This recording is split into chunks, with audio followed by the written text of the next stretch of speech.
This isn't about something current, it's about an event that occurred 6 years ago. Back then, my first wife, Lisa, who had left me for a younger man, reappeared after 6 years. At the time, I was 41 years old, married, and had a beautiful daughter who was turning 1 soon. This story takes us back to my early 30s when I was married to my first wife, Lisa. I was 29 when I first met Lisa, who was 23 at the time. We met at a party and immediately clicked. Lisa was just beginning her career as a fashion designer, while I was venturing into entrepreneurship after 5 years in the software industry. My company wasn't making me millions, but it was doing fairly well for a newcomer, providing enough revenue for a good life. The exact details are a bit fuzzy due to the passage of time, but after a few months of dating, Lisa moved into my apartment. I was living alone at the time. She was an enchanting woman. Looking back, I realized that one of the primary reasons I fell for her was her vibrant personality. She was outgoing and stunningly attractive. Even at our first encounter at that party, she stood out. I admit it might sound shallow, but when you're young, and 29 is still quite young, maturity often comes later, as I learned. We dated for 2 years and then had an extravagant wedding. Lisa wanted a fairy tale wedding. She was obsessed with perfection. She had been planning her dream wedding since she was a little girl. I remember it because it was a significant dent in my finances, though I didn't fully grasp it at the time. I was too busy trying to be the perfect boyfriend/husband for Lisa. LOL. The first 2 years of our marriage were smooth sailing. I can't recall any major arguments during that period. However, things began to change after our second anniversary when Lisa joined a master's program in fashion. She had aspirations of working in Hollywood, or at least for a television network.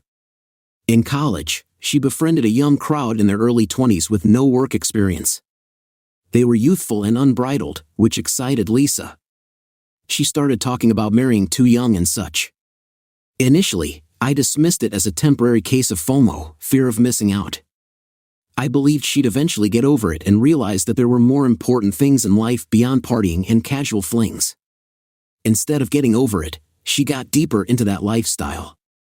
She began staying out late, going on hikes, and having endless sleepovers.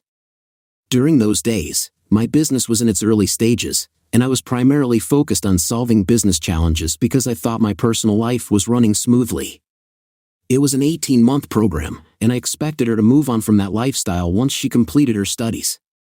However, even after graduating, she continued down that path. During the same period, my business suffered significant losses, and I found myself drowning in debt. Instead of offering support, she seemed to ridicule my choice of running a company, forgetting that I had been covering her expenses throughout her master's program. Even when she was working, before her income was far less than mine, so I had shouldered the household responsibilities and allowed her to use that money for herself. There was a guy from her master's program who landed an assistant job at one of the top designer houses in town. Lisa developed strong feelings for this man.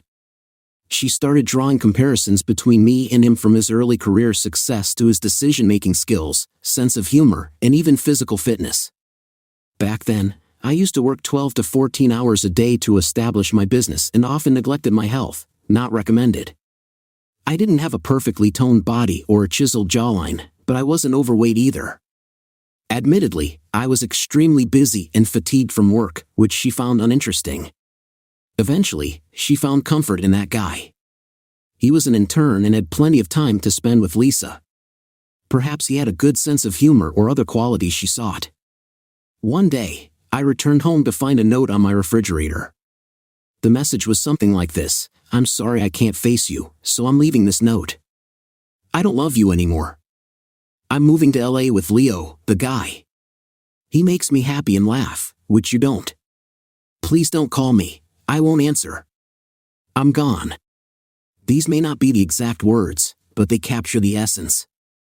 I was devastated, and my world turned upside down. However, as they say, tough times pass. I channeled my grief into my business, and it was during that time that my business began to flourish rapidly. It turned out to be a blessing in disguise. 2 years later, I met Sophie at a business meeting. We became friends, started dating, and now we're happily married with a 10-month-old daughter. Life couldn't be better. Sophie possesses all the qualities that Lisa lacked. She's kind, compassionate, and, most importantly, she's my friend. I had almost forgotten the details I just shared until last week something happened that triggered these memories. Lisa reappeared in my life. Yes, my first wife who left me for a younger man showed up at my office seeking help. Initially, I couldn't recognize her as the gorgeous Lisa I once knew. She looked pale and miserable with a 3-year-old daughter and an infant, probably only a few months old.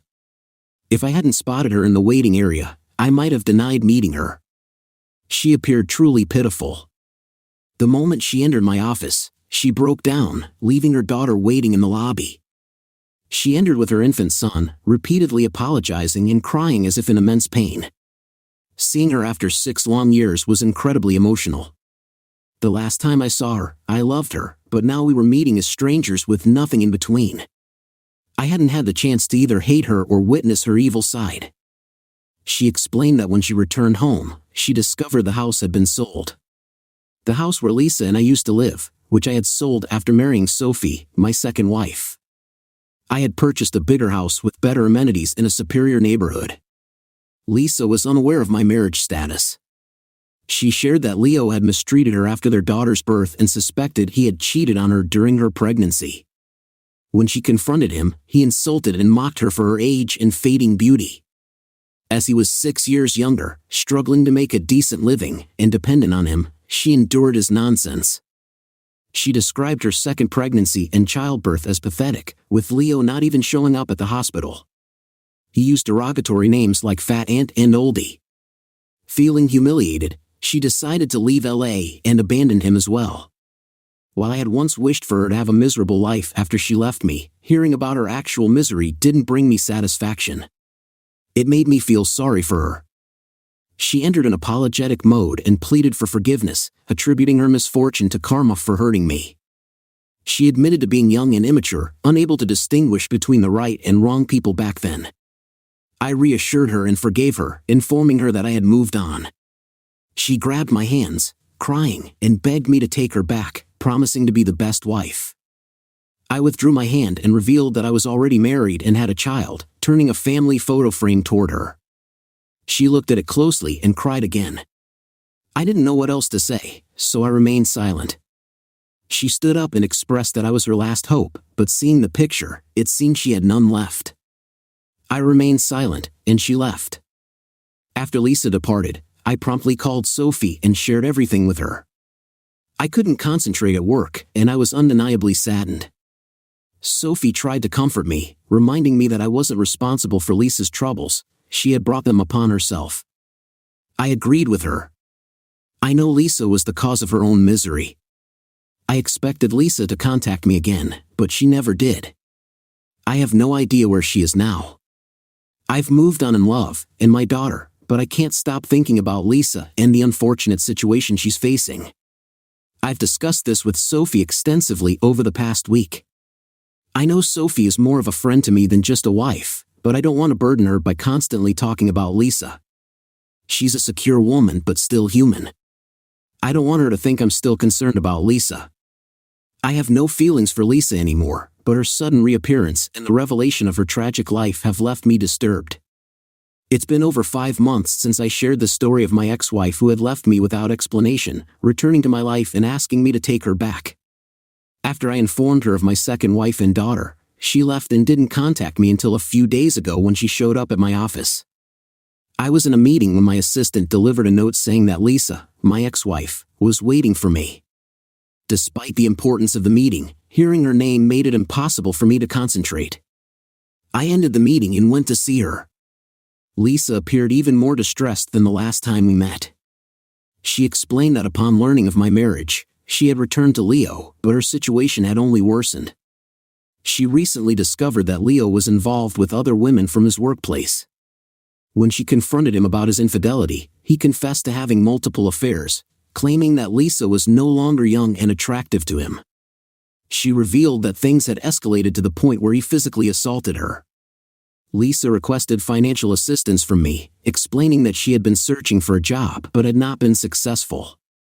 She hadn't worked for the past 3 years since becoming pregnant with her first child, and the employment gap was hindering her job prospects, adding to her woes. She disclosed that Leo had never married her as he didn't believe in marriage. He had manipulated her into this arrangement when they began dating, which is why she had previously referred to me as rudimentary. Now she regretted this decision because without marriage, she wouldn't be entitled to any financial support if they separated. If they had been married, she could have received alimony. I inquired about the amount she needed, but she remained silent. I decided to write her a check for $30,000, expressing that this was the extent of my help. I suggested she use it to rent a motel and start anew, recommending that she consider any job to sustain her lifestyle, even if it wasn't in the fashion industry. She thanked me for the money and left.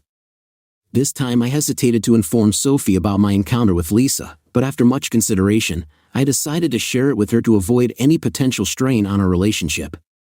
When I returned home that day, Sophie noticed my attention and asked if something was bothering me. I told her about Lisa's request for money. Sophie's reaction was reserved. She didn't comment on the money but cautioned me against making it a habit for Lisa to borrow from me. I didn't get upset with Sophie because I understood her concerns, and it was a natural reaction on her part.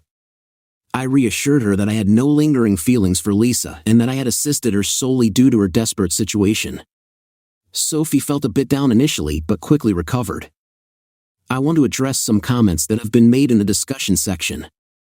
Some of you have suggested that I might still have feelings for Lisa and could potentially take her back or cheat on Sophie with her. Let me clarify that there's absolutely no truth to these assumptions. Perhaps I was simply surprised by Lisa's unexpected appearance, as I had never anticipated her showing up in such a condition. Even during our subsequent meeting, I wasn't enthusiastic about seeing her. I helped her out as I would have helped any other person in need. While I've moved on, I haven't forgotten how she used to treat me so poorly, belittling and ultimately leaving me, especially considering all I had done for her. That period was the most challenging phase of my life. It's never easy to be abandoned after 4 years of marriage, so rest assured I have no intention of jeopardizing my wonderful life with Sophie. I'm well aware of the boundaries I need to maintain with Lisa. I want to emphasize that this isn't a negative response to anyone's comments. I simply wanted to clarify my stance, and I'll provide further updates if there are any significant developments. I appreciate all of your comments, which have helped keep me grounded and accountable. Following my clarification in the last update, I also discussed this matter with Sophie. I assured her of my unwavering love and commitment to our marriage. While she is a secure woman, I wanted to ensure there were no doubts about my intentions. Sharing my feelings with her felt incredibly liberating. Sophie mentioned that she trusted me but had concerns about the possibility of me reconciling with Lisa. Sophie was there for me during my lowest moments, and she is the mother of my daughter. I could never let her down. A week later, I received a message from Lisa asking for assistance with the rental process for her house. I informed her that I was occupied and couldn't get involved in such matters. She continued to text me, claiming she was lonely and that her life had become miserable. Essentially, she was trying to portray herself as a victim. I can assure you that I ignored her messages as if they were spam, but she persisted in reaching out. I was taken by surprise when she started flirting with me, sending romantic emojis and heart icons. I expressed my discomfort and asked her to stop. She insisted on staying in touch as friends, but I explained that I already had a friend in Sophie at home and I didn't need another. She backed off briefly but then sent me some romantic posts and reels again. I warned her that I would block her if she continued, mentioning that my wife Sophie was uncomfortable with our communication and I didn't want to upset her. She stopped after that. Last week marked my anniversary, and I planned something special for Sophie. I arranged a surprise trip to the Bahamas, capturing her reaction when I revealed the destination and sharing it on social media. We stayed in a luxurious beachside royal suite, enjoyed a candlelight dinner in the woods, indulged in a floating breakfast buffet on the water, and experienced various romantic activities in the Caribbean. I'm not usually active on social media, but this time I posted pictures with heartfelt captions, yes, partly to show Lisa. I don't mind if people consider me immature, but I did it to make sure Lisa understood that I was genuinely happy with Sophie. And you know what? It worked. After seeing those photos, Lisa never reached out to me again. In fact, she unfollowed me on all social media platforms. I was relieved that she did. Hopefully, she won't bother me anymore. Yes, our trip to the Bahamas was fantastic. Regarding my current situation, I had hoped that Lisa would take the hint and not trouble me further, but I was mistaken. Just a few days ago, she appeared at my office again. When my assistant informed me about her presence, I intentionally made her wait for a couple of hours. In our previous encounters, I had met her right away, which might have sent the wrong signal. When I finally met her, I acted busy and didn't pay much attention to her words. She was once again in tears, claiming her life was falling apart and she couldn't properly care for her children. I asked her to get to the point quickly because I was short on time. Her face turned red, clearly unhappy with my tone. She came straight to the point, requesting money. Sophie had warned me that Lisa's financial requests should not become a pattern, and it seemed like she was making demands rather than asking. She mentioned needing a house or at least $100,000. While my income was good, a house or that much money was still a significant sum. I informed her that I couldn't provide her with a house or that amount of money. She mentioned needing around $60,000 to $70,000 to restart her life, including buying a house, covering other expenses, and enrolling her children in school. I'm not sure if she felt like she deserved my money. I told her I sympathized with her, but that didn't mean she could demand whatever she wanted. I don't owe her anything, do I? After all, she was the one who left me for a new and different lifestyle. Her demand made me really angry. I questioned how she could feel entitled to my money and how I was responsible for her life. I had helped her before out of kindness, nothing more. She started crying when I mentioned the charity aspect. I was fed up with her dramatics. I no longer felt sorry for her. I had already given her enough money to rent a house and look for a job, but she hadn't done that. When she finished crying, she suddenly grabbed my hand and asked, "You didn't mean what you said about it being charity, right?" I told her I meant every word. To me, it was nothing but an act of charity. She sobbed and claimed, "I know you're lying, you still love me." I pushed her hand away and warned her never to touch me again. I made it clear that I loved only Sophie and my daughter. I let out my pent-up anger and gave her a piece of my mind. I reminded her that she had chosen a younger partner over me, belittling my feelings and emotions. She had made her decision, and now she had to live with it. She stood up and accused me of humiliating her when she had come seeking help. I told her I was done with her victim act. I had done everything I could to assist her, now she was attempting to take advantage of me, and I wouldn't allow her to manipulate me and jeopardize my marriage. I made it clear that I wasn't blind to her intentions. She stormed out of my office after this exchange. I shouted at her not to show her face to me again. She didn't respond but slammed my office door behind her. It seemed like she hadn't learned humility from her misery, but that was her choice. As for me, I'm finished with her. I've instructed my reception desk not to allow Lisa inside the office anymore. If she tries to enter, she'll be turned away. I've also blocked her on all communication platforms. There's no way for her to contact me. I have a wonderful life, touch wood, with Sophie and my daughter, and I won't let my past ruin it. Story 2. I can't believe I'm caught up in a situation like this. I haven't actually spoken to anyone about what happened, even though many people are trying to talk to me. I think I just need to let off some steam before discussing it with anyone. My girlfriend and I were together for 4 years, and we were engaged to be married. Last weekend, she had her bachelorette party, and I didn't have any issues with it, especially after hearing what the plan was. She and some friends were going to rent an Airbnb or something similar, a spacious place with about 4 bedrooms, just to have a wild party and hang out. On the day of the party, she was at my place, a 2-bedroom apartment where one room serves as my home office. I work as a self-employed investor. She took care of all the arrangements and then went to meet her friends. We exchanged a few texts, but as the party got going, our messages stopped, and I assumed they were just having a good time. After midnight, I started getting ready for bed and noticed that the computer in my office wasn't turned off. The screen was just displaying a screensaver. It turns out my fiancée hadn't logged out, and her messenger was still open on the computer. There was a group chat where she and her friends had been planning everything, and they had uploaded several videos to the chat. I got a bit curious and started watching some of the videos.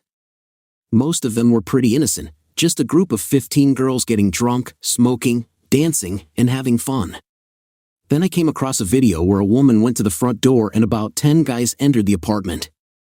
I didn't know any of them, and I couldn't recognize anyone. There were a couple of videos showing the guys and girls dancing and drinking. Then the worst part happened. There was a video of my fiancée making out with one guy on the sofa. She stopped and rolled over, then started making out with a second guy. Following that, there was a video of her and the two guys going into a bedroom. There was also a video of them coming out, although the timestamps indicated it was just 5 minutes later, but that didn't mean much. For all I knew, those videos could have been taken an hour apart and uploaded together.